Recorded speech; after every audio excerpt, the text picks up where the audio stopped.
Welcome back to my YouTube channel. Make sure to like and subscribe to the channel for more interesting stories like these. Now, let's get into today's story video. 28 male, think my girlfriend 26 female of 4 years is going to leave me for her dying ex-boyfriend and first love. Following your messages, I have not been the same person since. It happened that I was using her old iPad for work, and her Facebook account was still connected to it. I was ready to write her using my messenger apps since I had left my phone at home, but I saw she had received messages from her ex-boyfriend and decided to back out. Let's call him Andre for the time being. Her and Andre had been together for 2 years at the time of writing. Their first love was each other, and she never told me what happened between them.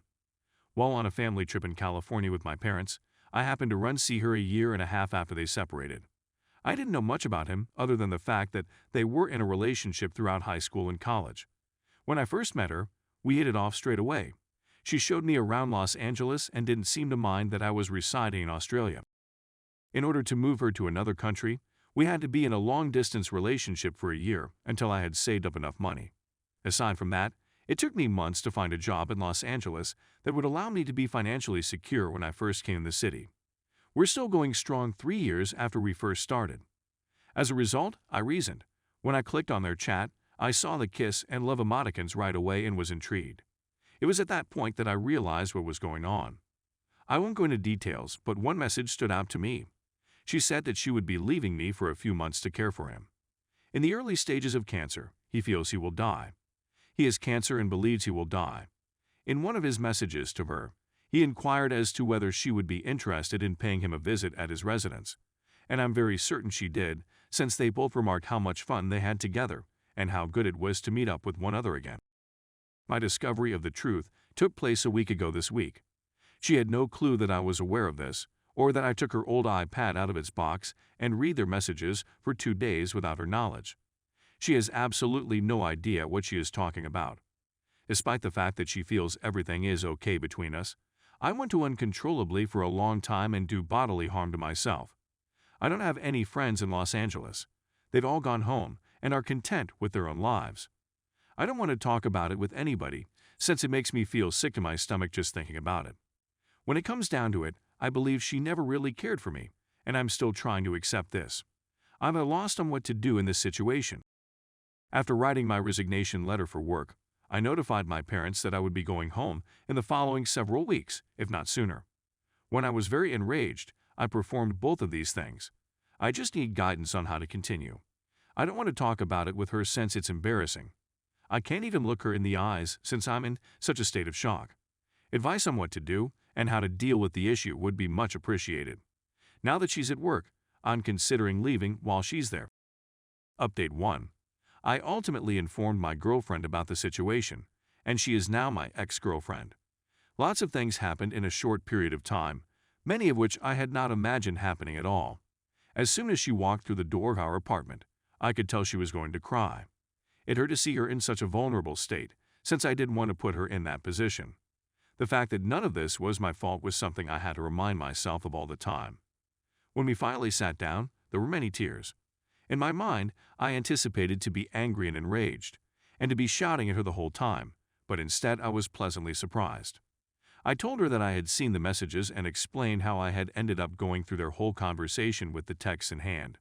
She justified her actions by telling herself that she felt bad for him and that she didn't know how to say no to him since they had such a lengthy history together. Then I told her that we had a far longer family history than they did, and she seemed surprised. I was there for her when she was at her lowest point, and I assisted her in getting back on her feet. She admitted to having had more than 3 encounters with him in the past. I had a strong feeling it was going to happen, but hearing her confirm it was devastating. I couldn't stop myself from weeping excessively at that point. Because my thoughts were rushing, I can't recollect some details of what happened. Even now, this is still the case. I remember telling her that I was done, that whatever we were going through was over. The woman knelt in front of me and pleaded with me to forgive her. I don't think I'll ever be able to do so. People that deceive me anger me greatly. By that point, I'd finished packing around 1/3 of my possessions. I assume she is content with him if she can treat me like way. After I posted my first post, I received a message from a Redditor who gave me a place to stay. We were just about 15 minutes away from his place, which he picked me up and dropped me off at ours. Besides that, he'll aid me in selling a large number of my items that I won't be able to transport back home, as well as in assembling all of my possessions in my apartment. We both agreed that he would not be identified in this post. The fact that I shared myself with this group, rather than keeping it to myself, has made me happy. Please accept my thanks on behalf of everyone else who has given me a position. It's nearly 3 a.m., and I'm just as sad as I've always been, but I'm trying my best to get through it. I sent my resignation letter to my employer this morning. Everyone in my family is now aware of my predicament and has offered to provide a helping hand. I want to return to my hometown as soon as possible. Please get in touch with me if you happen to live in or near Chapel Hill, Australia. America, thank you for everything, but it's time to return home. Edit. It is not because I have been dumped that I am crying this time.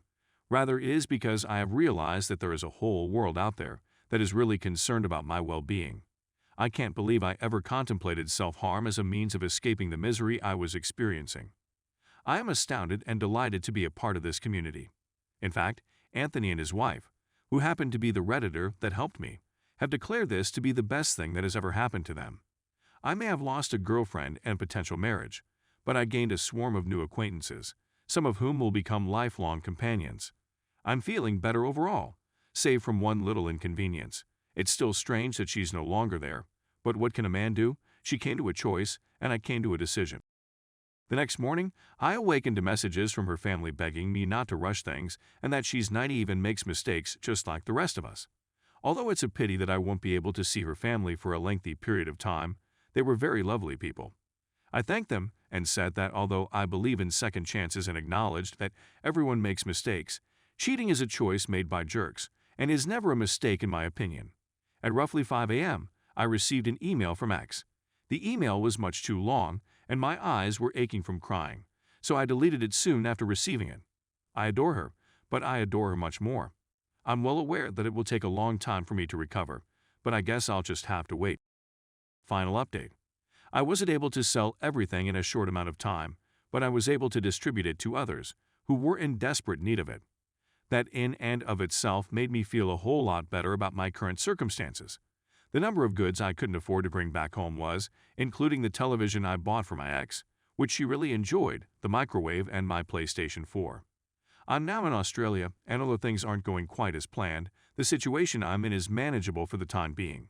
And to top it all off, my brother has been constantly assaulting me because of something foolish I said about a cancer patient when I was drinking. Because one of his closest friends died in a terrible manner. It was something along the lines of hope he dies in a dreadful manner that got him all worked up in the first place. To cut a long story short, I did not relocate to Brisbane to live with him and am now uninspired and jobless in Perth, where I am staying with my parents. I'm completely despondent and resentful of my ex, but there's nothing I can do about it other than to let it go and let it be.